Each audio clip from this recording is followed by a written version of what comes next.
ನಮಸ್ತೆ ಸ್ನೇಹಿತರೆ, ಇವತ್ತು ನಾವು 3ನೇ ತರಗತಿಯ ಕನ್ನಡ ಪುಸ್ತಕದಲ್ಲಿ ಈಸೂರು ಸ್ವಗತ ಪಾಠದ ಬಗ್ಗೆ ತಿಳ್ಕೊಳ್ಳುವ. ಹಾಗೆ ಪಾಠದ ಜೊತೆಗೆ ಭಾಷಾ ಚಟುವಟಿಕೆಗಳನ್ನು ಕೂಡ ನೋಡ್ತಾ ಹೋಗುವ. ಈಸೂರು ಸ್ವಗತ. ಏ ಸೂರು ಕೊಟ್ಟರು ಈ ಸೂರು ಬಿಡಿಯು, ಕೇಳಿದಿರಲ್ಲ ನನ್ನ ಮಡಿಲ ಮಕ್ಕಳ ಧೀರ ಮಾತುಗಳನ್ನು. ಏನು ನಾನು ಯಾರೆಂದು ತಿಳಿಯುವ ಕುತೂಹಲವೇ? ಕೇಳಿ, ನಾನು ಈಸೂರು ಎಂಬ ಗ್ರಾಮ. ನಾನು ಶಿವಮೊಗ್ಗ ಜಿಲ್ಲೆ ಶಿಕಾರಿಪುರ ತಾಲೂಕಿನಲ್ಲಿದ್ದೇನೆ. ಕುಮುದ್ವತಿ ನದಿಯ ಬಲದಂಡೆಯ ಮೇಲಿರುವ ನನ್ನ ಮಡಿಲಿನ ಮಕ್ಕಳು ತಮ್ಮದೇ ಸರಕಾರ ರಚಿಸಿಕೊಂಡು ಬ್ರಿಟಿಷರ ವಿರುದ್ಧ ಹೋರಾಡಿದ ಸ್ವಾತಂತ್ರ್ಯ ಪ್ರೇಮಿಗಳು, ನಾಡಿಗೆ ಕೀರ್ತಿ ತಂದವರು. ನಮ್ಮನ್ನು ಬ್ರಿಟಿಷರು ಆಳುತ್ತಿದ್ದ ಕಾಲ. ನಾವು ಅವರ ಗುಲಾಮರಾಗಿ ತುಂಬ ನೋವು, ಹಿಂಸೆ ಅನುಭವಿಸಬೇಕಾಗಿತ್ತು. ಬ್ರಿಟಿಷರನ್ನು ಭಾರತದಿಂದ ಓಡಿಸಬೇಕು, ನಾವು ಸ್ವತಂತ್ರರಾಗಬೇಕು ಎಂಬ ಛಲ ಭಾರತೀಯರಲ್ಲಿ ಮೂಡಿತು. ಮಹಾತ್ಮ ಗಾಂಧೀಜಿಯವರು ಬ್ರಿಟಿಷರೇ ಭಾರತ ಬಿಟ್ಟು ತೊಲಗಿ ಎಂಬ ಚಳುವಳಿ ಆರಂಭಿಸಿದರು. ಇದರಿಂದ ಪ್ರೇರೇಪಿತರಾದ ನನ್ನ ಜನತೆ ಬ್ರಿಟಿಷ್ ಸರಕಾರಕ್ಕೆ ತೆರಿಗೆ ಕೊಡದಂತೆ ಚಳುವಳಿ ನಡೆಸಿದರು. ಅಧಿಕಾರಿಗಳಿಗೆ ಹೆದರದಂತೆ ಜನರಿಗೆ ಕರೆ ಕೊಟ್ಟರು. ಸರಕಾರಿ ಅಧಿಕಾರಿಗಳಿಗೆ, ಕಚೇರಿಗಳಿಗೆ ಧಿಕ್ಕಾರವನ್ನು ಕೂಡ ಕೂಗಿದರು. 25 ಸೆಪ್ಟೆಂಬರ್ 1942ರಂದು ಬ್ರಿಟಿಷ್ ಸರ್ಕಾರದ ಅಧಿಕಾರವನ್ನು ಧಿಕ್ಕರಿಸಿದರು. ಏ ಸೂರು ಕೊಟ್ಟರು ಈ ಸೂರು ಬಿಡಿಯು ಎಂಬ ಜನರ ಘೋಷಣೆ ಮುಗಿಲು ಮುಟ್ಟಿತು. ನನ್ನನ್ನು ಸ್ವತಂತ್ರ ಹಳ್ಳಿ ಎಂದು ಸಾರಿದರು. ತಮ್ಮದೇ ಆದ ಸರಕಾರ ರಚಿಸಿಕೊಂಡು ಗ್ರಾಮದ ಆಡಳಿತ ನಡೆಸಲು ಪಣತೊಟ್ಟರು. ಮರುದಿನ ಬ್ರಿಟಿಷ್ ಸರಕಾರಿ ಅಧಿಕಾರಿಗಳಾದ ಪಟೇಲ್, ಚೆನ್ನಬಸವಯ್ಯ ಮತ್ತು ಶಾನುಭೋಗ ರಂಗನಾಥರಾವ್ ಕಂದಾಯದ ವಸೂಲಿಗೆ ನನ್ನಲ್ಲಿಗೆ ಬಂದರು. ಖಾತೆ ಕಿರ್ದಿ ಪುಸ್ತಕಗಳೊಂದಿಗೆ ಕಂದಾಯ ವಸೂಲಿಗೆ ಬಂದ ಅಧಿಕಾರಿಗಳನ್ನು ಹೋರಾಟಗಾರ ಯುವಕರು ವಿರೋಧಿಸಿದರು. ರಾಜೀನಾಮೆ ಕೊಡಿ, ಗಾಂಧಿ ಟೋಪಿ ಧರಿಸಿ ಎಂದು ವಿನಂತಿಸಿದರು. ಮಾತಿನ ಚಕಮಕಿ ನಡೆಯಿತು. ವಿನಂತಿಗೆ ಒಪ್ಪದ ಅಧಿಕಾರಿಗಳಿಂದ ಹೋರಾಟಗಾರರು ಖಾತೆ ಕಿರ್ದಿ ಪುಸ್ತಕಗಳನ್ನು ಕಸಿದುಕೊಂಡರು. ಅಧಿಕಾರಿಗಳು ಸೋತರು. ತಾವು ತಂದ ಪುಸ್ತಕಗಳನ್ನು ಪಡೆಯಲಾಗದೆ ಹಿಂದಿರುಗಿದರು. ಹೋರಾಟ ಅಲ್ಲಿಗೆ ನಿಲ್ಲಲಿಲ್ಲ. 1942 ಸೆಪ್ಟೆಂಬರ್ 27ರಂದು ಸಂಜೆ ಗ್ರಾಮಸ್ಥರು ವೀರಭದ್ರ ದೇವಸ್ಥಾನದ ಮುಂದಿನ ಅಂಗಳದಲ್ಲಿ ಹಾರಿಸಿದ್ದ ಧ್ವಜದ ಕೆಳಗೆ ಗುಪ್ತ ಸಭೆ ನಡೆಸಿದರು. ಭವಿಷ್ಯದ ಪ್ರಜೆಗಳಾದ ಮಕ್ಕಳನ್ನು ಒಳಗೊಂಡ ತಮ್ಮದೇ ಸರಕಾರವನ್ನು ರಚಿಸಿ ನನ್ನ ರಕ್ಷಣೆಗೆ ನಿಂತರು. ಮಕ್ಕಳಾದ ಸಾಹುಕಾರ್ ಜಯಣ್ಣನನ್ನು ಅಮಲ್ದಾರನನ್ನಾಗಿಯೂ ಮಲ್ಲಪ್ಪಯ್ಯನನ್ನು ಪೊಲೀಸ್ ಅಧಿಕಾರಿಯನ್ನಾಗಿಯೂ ನೇಮಿಸಿದರು. ಇವರೊಂದಿಗೆ ಇತರೆ ಮಕ್ಕಳು ಸೇರಿಕೊಂಡರು. ಊರಿನ ಅಗಸೆ ಬಾಗಿಲಿನಲ್ಲಿ ಬೇಜವಾಬ್ದಾರಿ ಸರಕಾರಿ ಅಧಿಕಾರಿಗಳಿಗೆ ಈಸೂರಿನಲ್ಲಿ ಪ್ರವೇಶವಿಲ್ಲ ಎಂಬ ಫಲಕವನ್ನು ತೂಗು ಹಾಕಿದರು. ಅಲ್ಲೇ ಕಚೇರಿಯನ್ನು ಪ್ರಾರಂಭಿಸಿದರು. ಗಮನಿಸಿದಿರಾ ನನ್ನ ಮಡಿಲಿನ ಮಕ್ಕಳ ಸಾಹಸವನ್ನು? ಖಾತೆ ಕಿರ್ದಿ ಪುಸ್ತಕವನ್ನು ಪಡೆಯಲು ಪಟೇಲ್, ಚೆನ್ನಬಸವಯ್ಯ ಮತ್ತು ಶಾನುಭೋಗ ರಂಗನಾಥರಾವ್ ಮತ್ತೆ ಬಂದರು. ಮಕ್ಕಳಿಂದ ರಚನೆಯಾದ ಹೊಸ ಸರಕಾರದ ಅಧಿಕಾರಿಗಳು ಅವರಿಬ್ಬರನ್ನು ತಡೆದರು. ರಾಜೀನಾಮೆ ಕೊಟ್ಟು, ಗಾಂಧಿ ಟೋಪಿ ಹಾಕಿಕೊಂಡು ತಾವು ರಚಿಸಿದ ಸರಕಾರದಲ್ಲಿ ಕೆಲಸ ಮಾಡಬೇಕೆಂದು ಅವರಿಗೆ ಆಜ್ಞೆಯನ್ನು ಮಾಡಿದರು. ಇದಕ್ಕೆ ಅವರು ಒಪ್ಪಲಿಲ್ಲ. ಅವರಿಗೆ 50 ರೂಪಾಯಿ ದಂಡ ವಿಧಿಸಲಾಯಿತು. ದಂಡ ಕಟ್ಟದವರಿಗೆ 3 ಗಂಟೆಗಳ ಕಾಲ ಒಂಟಿ ಕಾಲಿನಲ್ಲಿ ನಿಲ್ಲುವಂತೆ ಶಿಕ್ಷೆ ವಿಧಿಸಲಾಯಿತು. ಇದರಿಂದ ನನ್ನ ಮಡಿಲಿನ ಮಕ್ಕಳು ಅನುಭವಿಸಿದ ನೋವನ್ನು ನಿಮಗೆ ಹೇಳಬೇಕೇ? ನನ್ನ ಮಕ್ಕಳ ಈ ಸಾಹಸವನ್ನು ತಿಳಿದ ಬ್ರಿಟಿಷ್ ಅಧಿಕಾರಿಗಳು ಕೋಪಗೊಂಡರು. ತಾಲೂಕಿನ ಅಮಲ್ದಾರರು, ಪೊಲೀಸ್ ಅಧಿಕಾರಿ ಮತ್ತು ಸಿಬ್ಬಂದಿಯೊಂದಿಗೆ ಗ್ರಾಮಕ್ಕೆ ದಾಳಿ ಇಟ್ಟರು. ಬ್ರಿಟಿಷ್ ಅಧಿಕಾರಿಗಳು ಗ್ರಾಮ ಪ್ರವೇಶಿಸಿದಂತೆ ಜನರು ಪ್ರತಿಭಟಿಸಿದರು. ಕೋಪಗೊಂಡ ಅಧಿಕಾರಿಗಳು ನಿರಾಯುಧ ಜನರ ಮೇಲೆ ಲಾಠಿ ಬೀಸಿದರು. ಸಿಕ್ಕವರನ್ನೆಲ್ಲ ಚಚ್ಚಿದರು. ರೊಚ್ಚಿಗೆದ್ದ ಜನರ ಪ್ರತಿಭಟನೆ ಹೆಚ್ಚಾಯಿತು. ಏ ಸೂರು ಕೊಟ್ಟರು ಈ ಸೂರು ಬಿಡಿಯು ಎಂಬ ಘೋಷಣೆ ಮತ್ತೊಮ್ಮೆ ಮುಗಿಲು ಮುಟ್ಟಿತು. ಪೊಲೀಸರು ತಾಳ್ಮೆ ಕಳೆದುಕೊಂಡು ಜನರ ಮೇಲೆ ಗುಂಡು ಹಾರಿಸಿದರು. ರೊಚ್ಚಿಗೆದ್ದ ನಮ್ಮ ಜನರು ಅವರ ಮೇಲೆ ಮುಗಿಬಿದ್ದರು. ಅಮಲ್ದಾರ ಚನ್ನಕೃಷ್ಣಪ್ಪ ಮತ್ತು ಪೊಲೀಸ್ ಅಧಿಕಾರಿ ಕೆಂಚೇಗೌಡ ಸತ್ತರು. ಬ್ರಿಟಿಷ್ ಸರಕಾರಕ್ಕೆ ವಿಷಯ ಮುಟ್ಟಿತು. ಹೆಚ್ಚಿನ ಪೊಲೀಸ್ ಮತ್ತು ಸೈನ್ಯ ದಳವನ್ನು ಕಳಿಸಿ ಈಸೂರನ್ನು ಲೂಟಿ ಮಾಡಿಸಿತು. ಹೆಂಗಸರನ್ನು ಮಕ್ಕಳನ್ನೆಳೆದೆ ಅನೇಕರು ಚಿತ್ರಹಿಂಸೆ ಗುರಿಯಾದರು. ಸರಕಾರದ ವಿರುದ್ಧ ಬಂಡೆದ್ದರೆಂದು ಹಲವರ ವಿರುದ್ಧ ಮೊಕದ್ದಮೆಯನ್ನು ಹೂಡಲಾಯಿತು. ಮುಂದೆ ಈ ವೀರರಲ್ಲಿ 5 ಮರಣದಂಡನೆಗೆ ಗುರಿಯಾದರು.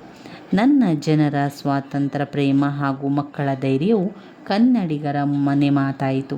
ಇಡೀ ಭಾರತದಲ್ಲಿ ಸ್ವಾತಂತ್ರ್ಯ ಪೂರ್ವದಲ್ಲಿ ಮೊಟ್ಟ ಮೊದಲಿಗೆ ಸ್ವತಂತ್ರ ಹಳ್ಳಿ ಎಂಬ ಹೆಸರನ್ನು ಪಡೆದು ನಾನೇ ಧನ್ಯ. ಇನ್ನು ಇದರಲ್ಲಿ ಬಂದಿರುವಂತಹ ಪದಗಳ ಅರ್ಥವನ್ನು ನೋಡ್ತಾ ಹೋಗುವ. ಏಸೂರು, ಎಷ್ಟು ಊರು, ದಂಡ, ದಡ, ತೊಲಗು, ಹೋಗು, ಚಳುವಳಿ, ಹೋರಾಟ, ಪ್ರೇರಿತ, ಪ್ರಚೋದಿತ, ತೆರಿಗೆ, ಕರ, ಧಿಕ್ಕರಿಸು, ತಿರಸ್ಕರಿಸು, ಪ್ರತಿಭಟನೆ, ವಿರೋಧ, ನಿರಾಯುಧ, ಆಯುಧವಿಲ್ಲದೆ, ಲಾಠಿ, ಬಿದಿರಿನ ಕೋಲು, ರೊಚ್ಚಿಗೆದ್ದ, ಕೋಪಗೊಂಡ, ಘೋಷಣೆ, ಗಟ್ಟಿಯಾಗಿ ಕೂಗು, ಲೂಟಿ, ದೋಚು, ಬಂಡೇಳು, ದಂಗೆ, ಧೃತಿಗೆಡು, ಧೈರ್ಯಗುಂದು, ಫಲಕ, ಬರಹದ ಹಲಗೆ, ಆಜ್ಞೆ, ಆದೇಶ, ದಂಡ, ಜುಲ್ಮಾನೆ, ಹರಸು, ಆಶೀರ್ವದಿಸು, ಕಲಿಗಳು, ವೀರರು, ಅಗಸೆ, ಊರ ಮುಂದಿನ ಹೆಬ್ಬಾಗಿಲು. ಇನ್ನು ಬರುವಂತಹ ಟಿಪ್ಪಣಿಗಳು. ದೇಶ ಸ್ವತಂತ್ರವಾಗುವುದಕ್ಕೆ ಮುನ್ನ, ಸ್ವಾತಂತ್ರ್ಯ ಪೂರ್ವ, ಪರಕೀಯರ ಆಡಳಿತದಿಂದ ಬಿಡುಗಡೆ ಹೊಂದಿದ ಗ್ರಾಮ ಸ್ವತಂತ್ರ ಹಳ್ಳಿ. ಮನೆ, ಭೂಮಾಲೀಕರ ವಿವರವಿರುವ ಕಂದಾಯ ದಾಖಲೆ ಪುಸ್ತಕ, ಖಾತೆ ಕಿರ್ದಿ.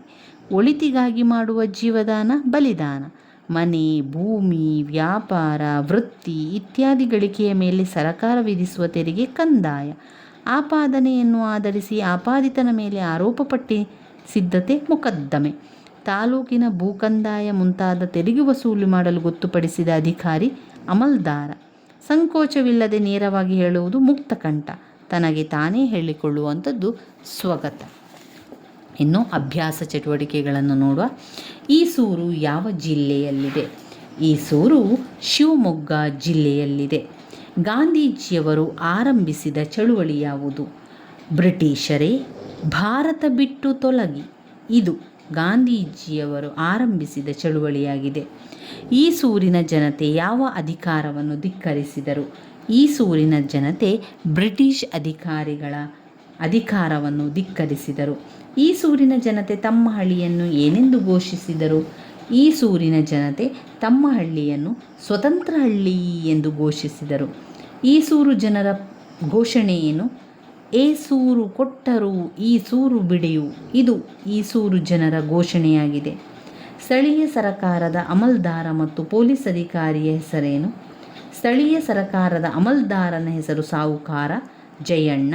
ಪೊಲೀಸ್ ಅಧಿಕಾರಿಯ ಹೆಸರು ಮಲ್ಲಪ್ಪಯ್ಯ. ಅಗಸೆ ಬಾಗಿಲಿನಲ್ಲಿ ಹಾಕಿದ ಫಲಕದಲ್ಲಿ ಏನೆಂದು ಬರೆದಿತ್ತು?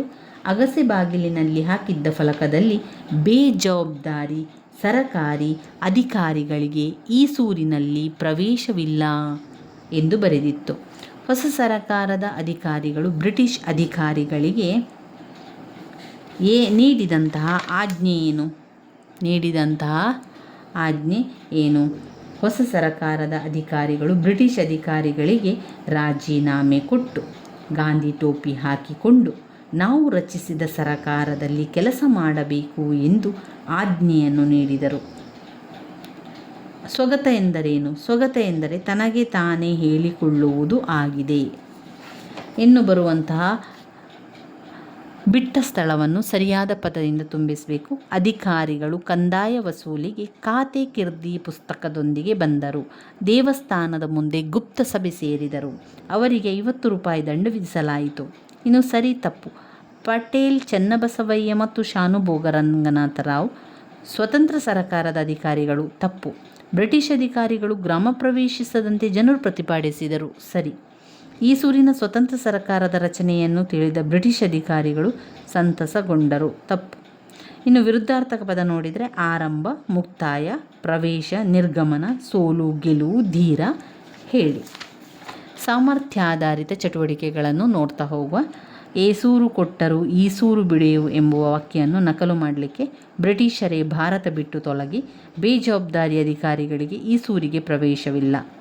ಇನ್ನು ಕೆಳಗೆ ಕೊಟ್ಟಿರುವ ವಾಕ್ಯಗಳನ್ನು ಸರಿಯಾದ ಕ್ರಮದಲ್ಲಿ ಬರೆಯಿರಿ. ಆಳುತ್ತಿದ್ದರು ಹಿಂದೆ ಬ್ರಿಟಿಷರು ಭಾರತವನ್ನು ಆಳುತ್ತಿದ್ದರು. ಸ್ವಾತಂತ್ರ್ಯ ಈಸೂರಿನವರು ಪ್ರೇಮಿಗಳು. ಈಸೂರಿನವರು ಸ್ವಾತಂತ್ರ್ಯ ಪ್ರೇಮಿಗಳು. ಇನ್ನು ಚಿತ್ರ ನೋಡಿ ಪದಗಳಿಗೆ ವಾಕ್ಯ ಬರೀಬೇಕು. ಹೆಂಗಸು ಬಟ್ಟೆ ಒಣಗಿಸುತ್ತಿದ್ದಾಳೆ. ಬಟ್ಟೆಗಳನ್ನು ದಾರಕ್ಕೆ ಹಾಕಿದ್ದಾಳೆ. ಚಿತ್ರ ನೋಡಿ ಮಾದರಿಯಂತೆ ಬರೀಬೇಕು. ಗಾಡಿಗಳು, ಕುದುರೆಗಳು, ಗಿಳಿಗಳು.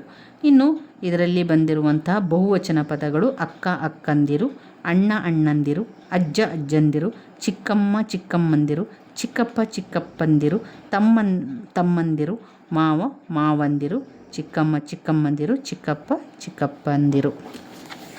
ಇನ್ನು ಈ ಚಿತ್ರವನ್ನು ಗಮನಿಸಿ ಮಾದರಿಯಂತೆ ಒಂದಕ್ಕಿಂತ ಹೆಚ್ಚು ಇರುವುದನ್ನು ಇದು ಬಹುವಚನದಲ್ಲಿ ಬರೀಬೇಕಾಗಿರುವಂಥದ್ದು. ಮನೆಗಳು, ದೇವರುಗಳು, ಮರಗಳು, ಜನರು, ಗೋಪುರಗಳು, ಗಾಡಿಗಳು, ಹೂಗಳು.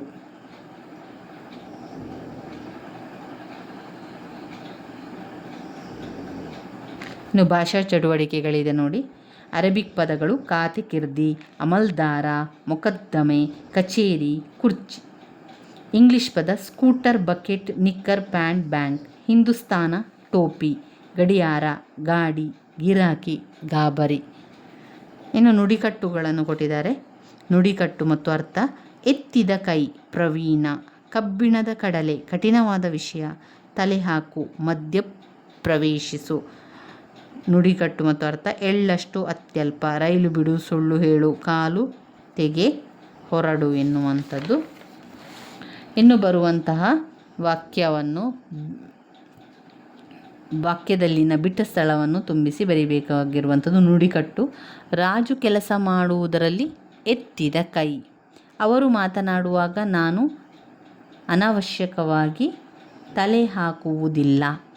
ಕೆಲವರು ತನಗೆ ಗೊತ್ತಿಲ್ಲದಿದ್ದರೂ ಸುಮ್ಮನೆ ರೈಲು ಬಿಡುತ್ತಾರೆ. ಅಮ್ಮ ಕೆಲಸ ಹೇಳಿದರೆ ನನ್ನ ತಮ್ಮ ಕಾಲು ತೆಗೆಯುವನು. ಇವಿಷ್ಟು ನಮ್ಮ ಪಾಠವಾದಂತಹ ಈಸೂರು ಸ್ವಗತ ಪಾಠದಿಂದ ಬಂದಿರುವಂಥದ್ದು. ಮುಂದಿನ ವಿಡಿಯೋದಲ್ಲಿ ಮತ್ತಷ್ಟು ಪಾಠಗಳ ಬಗ್ಗೆ ತಿಳಿತಾ ಹೋಗೋ ಸ್ನೇಹಿತರೆ, ನನ್ನ ವೀಡಿಯೋಸ್ ಎಲ್ಲ ನಿಮಗೆ ಇಷ್ಟ ಆಗಿದ್ದರೆ ಲೈಕ್ ಕೊಡಿ, ಶೇರ್ ಮಾಡಿ, ಸಬ್ಸ್ಕ್ರೈಬ್ ಮಾಡಲಿಕ್ಕೆ ಮರಿಬೇಡಿ. ಧನ್ಯವಾದಗಳು.